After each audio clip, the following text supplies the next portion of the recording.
A number of world countries ease quarantine measures despite the continuation of registering new cases of COVID-19.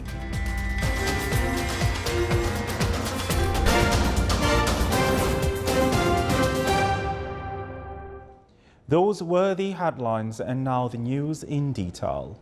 The Ministry of Health announced 174 new confirmed cases of COVID-19, which brings the total number registered in the Sultanate to 3,573, including 17 deaths. The Ministry of Health stresses that 1,211 cases have been recovered. Within the efforts to limit the spread of COVID-19, the ministry advises all citizens and residents to keep on washing hands with water and soap. Avoid touching the face, nose, mouth and eyes. Follow hygienic habits when coughing and sneezing. Adhere strictly to social distancing instructions. Stay at home and not to go out unless absolutely necessary. Adhering to isolation and social distancing will prevent you, your family and the community from COVID-19. Stay safe. In the Governorate of Muscat, Ma'abela and Rusail, health centers will receive residents and exhibit illness symptoms starting from 9 a.m. to 1 p.m. in all days except Friday. After registering the patient contact number, swab samples are taken from the nose and the process takes only 20 seconds. Swab samples are sent to the central lab to conduct the necessary lab investigations. If the result is positive, the patient is contacted to give them further health instructions. The Ministry of Transport opened today part of the dual carriageway of Barka Nakhal with a length of 13 kilometers. The phase opened will contribute in making the traffic movement smooth between the wilayas of Nakhal and Wadi al-Ma'awil. It as well will contribute in boosting commercial activities between the two wilayats. The phase open starts from the village of Al-Saadiyah in the wilaya of Nakhal until the area close to Wadi al-Sahdan.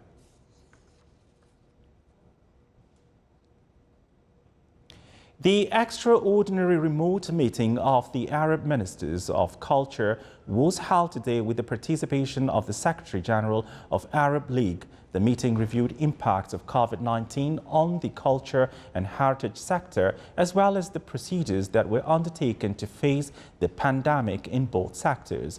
It also discussed putting up unified Arab plans for the stage after the pandemic. During the meeting, the Sultanate called on raising the level of preparedness to face risks, adopt initiatives and incentives that will encourage the private sector in investing in culture and heritage sector.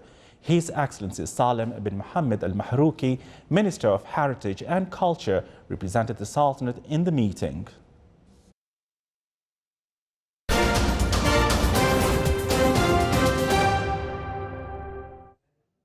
Non-compliance with the directives of the Supreme Committee dealing with coronavirus COVID-19 exposes you to risk and legal action. Stay safe.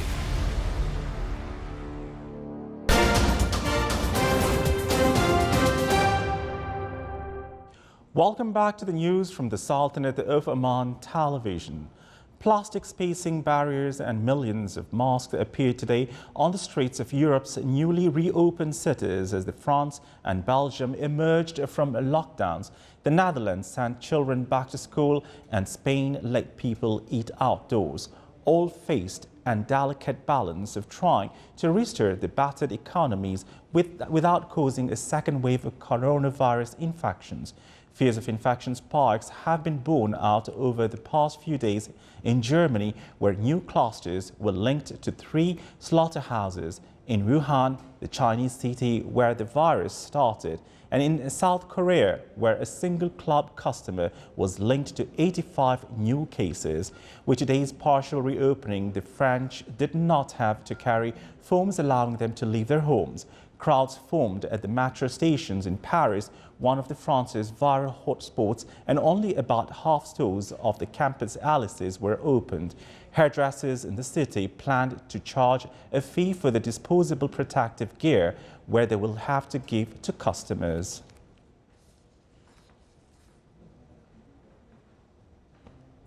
In a chance of advice, the British government said people should wear masks covering their mouth and nose in enclosed spaces such as buses and subway trains. The about-face comes as part of the plan greatly relieve the nationwide lockdown that was imposed in the UK on March the 23rd. The government outlines a three-stage approach to ending Britain's lockdown, beginning Wednesday with a relaxing of limits of outdoor exercise and leisure activity.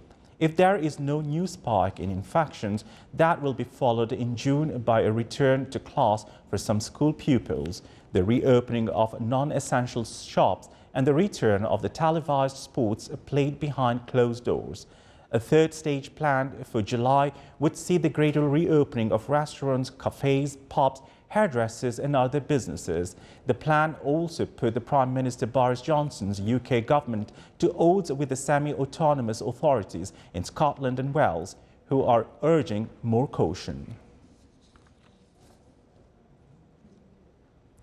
People in Ankara were out and about in numbers for the first time in weeks today as the Turkish government gradually eases the restrictions it enacted to curb the spread of the new coronavirus. Lines formed outside the shopping malls as they reopen, albeit with strict hygiene requirements. Barbers, hairdressers and beauty salons also were back in business. The government has laid out strict operating guidelines for reopened businesses.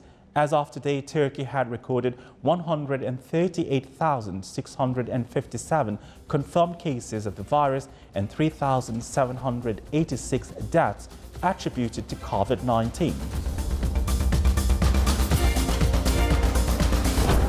This is the Southern of Oman television. Before we end tonight's bulletin, here are the main points once again. The Ministry of Health announces 174 new confirmed cases of COVID-19, and the total number of recovered cases reached 1,211. Checkups and epidemiological surveillance continue in various governorates of the Sultanate. And a number of world countries ease quarantine measures despite the continuation of registering new cases of COVID-19. With that, we come to the end of tonight's news bulletin. From all of us here at the studios and the newsroom, it's good night.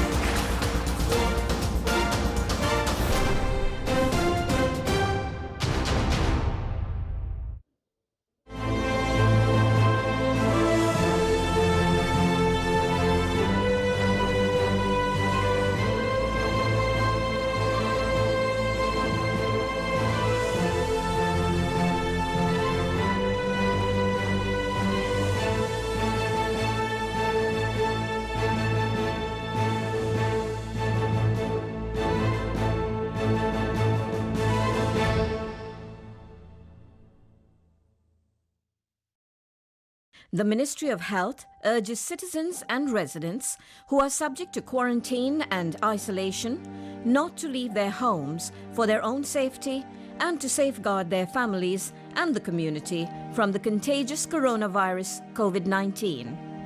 The Ministry of Health also calls on citizens and residents to stay home